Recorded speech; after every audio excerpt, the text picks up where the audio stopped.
Okay, I'll call it how I see it. It's me, Halo. Are DSPs dying? All right, that's a little hyperbole, but there's been a major shift that's been happening that's definitely affecting their power within the music industry ecosystem. Let's start with this. There's a long list of problems. Let's focus on the main problem, the economics. Artists want to make music and earn a living wage from their music. The way things are set up right now is almost impossible unless your streaming numbers are astronomical. Let's use Spotify as an example. One, the way streams are weighted. That's the first thing. The second thing is the rates per stream. It's low. So for the math, you need to be generating approximately 1 million plus streams per month to be earning a living wage. Approximately 0.12% of artists currently on Spotify generate 1 million plus streams. The resolution, the current industry buzzwords, D2C and superfans. Let's backtrack a little to the start of the current shift. Goldman Sachs drops their annual Music in the Air report 2023. It heavily criticized the music industry for not properly taking the opportunity to monetize superfans. Since then, industry reacts. DSPs, especially Spotify, aggressively increases subscription prices. Back then, when the climate was filled with people chasing vanity metrics like followers and likes and trying to get on this playlist,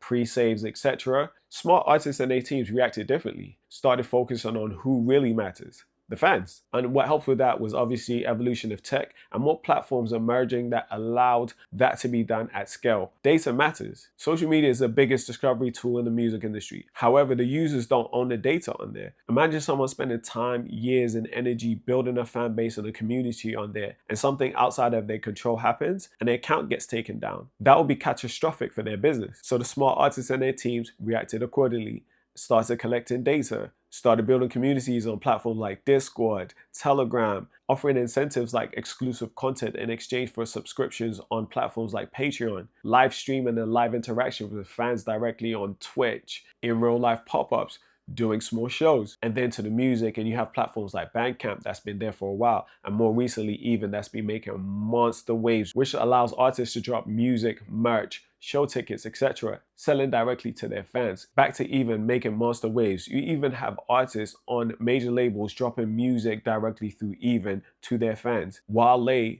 Lecrae, more recently J. Cole, superstar artists, which proves that this can be done at scale with no issues. So much so, UMG recently partnered up with Even to allow artists on their roster to launch music, merch, etc. directly to their fans via that platform. And let's not forget, sales on the Even platform definitely counts towards charting. Because of the recent bigger name artists going D2C, other artists and their teams are realizing this is actually possible, and they're reacting and planning launches going D2C as well. And there's nothing more powerful than a superfan championing the artists that they love. So with this current wave, is this the start of the DSPs dying?